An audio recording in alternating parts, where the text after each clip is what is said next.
আসসালামু আলাইকুম রহমতুল্লাহি ওবারাকাত। কোন ক্যাটাগরির মানুষ কোন ধরনের সহবাস করে, আর সহবাসের কারণে একজন মানুষের গুণ কেমন, তার ব্যক্তিত্বের অস্তিত্ব কি, সেটার মূল কারণ যে তার সহবাস, এটা নিয়ে আজকের আলোচনা। তো আসুন সর্বপ্রথম দেখি আমরা যে মানুষ, এই মানুষের পরিচয় কি। আমরা যে মানুষ, সেই মানুষের পরিচয়টা হলো আপনি নারী কিনা এটাও আপনার যৌনাঙ্গ নির্ণয় করে, আপনি পুরুষ কিনা এটাও আপনার যৌনাঙ্গই নির্ণয় করে। আবার এটা যদি, বিশেষ করে যৌনাঙ্গটা যদি একটু ভিন্ন হয়, বিকলাঙ্গ হয়, তাহলে আপনি থার্ড জেন্ডারে চলে যান, তৃতীয় অবস্থানে চলে যান। যা শুধু এই যৌনাঙ্গের উপরে আপনার পরিচিতি, আপনি পুরুষ না নারী না তৃতীয় লিঙ্গের। তো যেমন এটা দিয়ে পরিচিতি, আপনি কোন ধরনের মানুষ, ঠিক কোন গুণের মানুষ, এটা আমরা কিভাবে পাবো? এটার জন্য ঠিক এই অঙ্গটাই, আপনি কতটুকু গুণী, কতটুকু নির্গুণী, অর্থাৎ কতটুকু দোষী, সেটাও জাস্ট আপনার এই অঙ্গ দ্বারাই নির্ণয়। কেননা আমি আপনি যে মানুষ, নারী না পুরুষ, এটা যেমন চিনাক্ত করেন, ঠিক এইটার গুণে আমরা গুণান্বিত, এটার দোষে আমরা দোষী, এটার অপরাধে সবচেয়ে বড় আমরা অপরাধী হই। তো কিভাবে?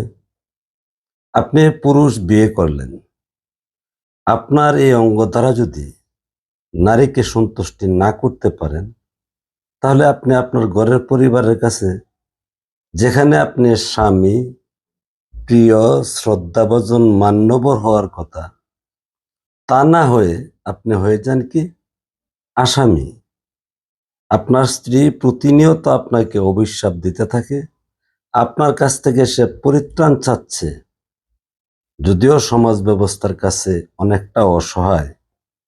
আরো বড় অসহায় হয়ে পড়েন বিয়ের পরে, দেখ দেখ করে 6 মাসের বাচ্চা যখন গর্ভে একটা সন্তান চলে যায়, এই যে সন্তানের মায়ায় পড়ে যায়, সন্তানের ভবিষ্যৎ নিয়ে কি হবে, এতে করে তার জীবনে আপনাকে আযাব স্বরূপ মেনে নিয়েও সংসার করেন, কিন্তু এই সংসারে শান্তি বলতে কিছু নেই।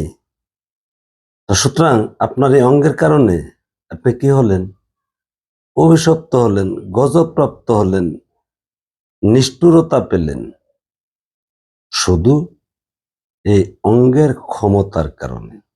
আর বাকি সব আপনার ঠিক আছে, বাবা মা, ভাই বোন, আত্মীয় স্বজন, আপনার পরিশ্রম, আপনার ত্যাগ, আপনার পরিবারের খাবার, ভরণ পোষণ সকল কিছু দিচ্ছেন, অঢালভাবে দিচ্ছেন, তারপরেও কিন্তু আপনাকে সে পরিত্যাগ করতে প্রতিনিয়ত চেষ্টা করতেছে। অগত্য না যদি পারেনি, আপনাকে সে মানুষ হিসাবে আর চোখে দেখেন না, জমের মতো দেখেন।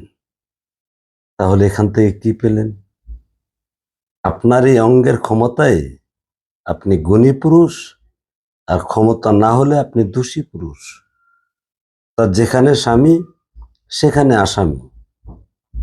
এখন আসুন নারীদের বেলা। নারীদের বেলাও কিন্তু সেম ক্যাটাগরি। যেই অঙ্গ মানব জীবনের সর্বোৎকৃষ্ট অঙ্গ, সর্বমহৎ অঙ্গ এবং সর্বমূল্যায়িত অঙ্গ, যেটা আরবি ভাষায় আমরা নবী এবং কাবা বলি। কেন? আমরা এটাও জানি যে কাবা পৃথিবীর মাঝ মধ্যস্থল অংশ। এখন দেখুন তো, একজন নারীর দেহের মধ্য অবস্থায় কাবা আছে কিনা? কারণ আজগুবি বলতে কোনো কিছু নেই। মহান রাব্বুল আলামিনের প্রেরিত নবী রাসূলগণ অনাদিকাল সত্য দিয়ে গেছেন, কিন্তু ধর্ম ব্যবসায়ীরা এই সত্যকে দামাচাপা দিয়ে, মিথ্যা দিয়ে এই সমাজ সংসার যুগ যুগান্তর নষ্ট করে আসছেন।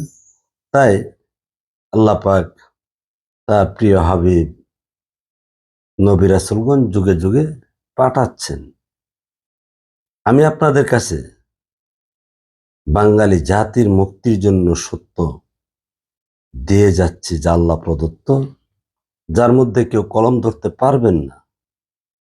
বিশ্বাস করেন বা না করেন, হয়তো আমি যখন থাকবো না, 50, 100, 200 বছর পরে হলেও আমার এই ইউটিউবের আলোচনা বাংলার ঘরে ঘরে আল্লাহ পৌঁছাবেন। কারণ মানুষ সত্য চায়, মিথ্যা থেকে পরিত্রাণ পেতে চায়।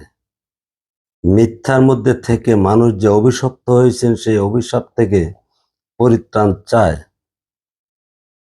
বর্তমান বিশ্বে বাংলাদেশ একটা দুর্নীতিগ্রস্ত সেরা দেশ। এখন কোরআনের আলোকে যদি যান, কোনো জাতি যখন একেবারে পথভ্রষ্ট হয়ে অন্ধকারে নিমজ্জিত হন, তখনই আল্লাহ রাসূল প্রেরণ করেন। আমি নিজেও আগের 2টা ভিডিওতে প্রকাশ দিয়ে রেখেছি, আমি এই যুগের বার্তাবাহক বা এই যুগের রাসূল। তো যাই হোক, মূল বিষয় হলো 3 ক্যাটাগরির মানুষ আল্লাহ প্রদত্ত এই গুণ গরিমা নিয়ে তারা পৃথিবীতে আবির্ভূত হন, তারা অতিরিক্ত সহবাস করেন। অর্থাৎ পৃথিবীর যে কোনো নারী তাদের কাছে যাক না কেন, তাদেরকে শান্তি দেবেনই। তো কোরআনের ভাষায় যদি যান, নবী তো মূলত আল্লাহর সন্তুষ্টির জন্য আল্লাহ নিজে নবী সৃষ্টি করছেন। রাসূল, পৃথিবীর প্রত্যেকটা রাসূল আল্লাহর প্রিয় বলেই আল্লাহ তার কাছে বার্তা দেন। আরেকটা হলো অলি আউলিয়া, আমরা যারা বলি কোরআনের ভাষায় অলিল আমর, আর একদম বাংলা ভাষাটা হইল যাদেরকে আল্লাহ কর্তৃত্ব দিয়েছেন। সূরা নিসার 59 নম্বর আয়াতটা দেখে নেবেন। এই কর্তৃত্বটা কি? আপনি একজন মহামায়া নারী যদি হন, আল্লাহ যদি আপনার মধ্যে প্রেম শক্তি বেশি দিয়ে থাকেন, তাহলে আপনি কর্তৃত্বের অধিকারী। ঠিক তেমনি পুরুষও, যে পুরুষের মধ্যে আল্লাহ প্রেম সত্তা দিয়ে আল্লাহর নিজ নূর সত্তায় রহমত নিয়ামত দিয়ে রেখেছেন, সেই পুরুষ কর্তৃত্বের অধিকারী। আর তাদের কাছে অফুরন্ত প্রেম আছেন, তারা প্রেম বিলাবেন। তার মানে হলো অতিরিক্ত নামাজ বা সহবাস করবেন। আর তারাই এই যুগের প্রতিনিধি।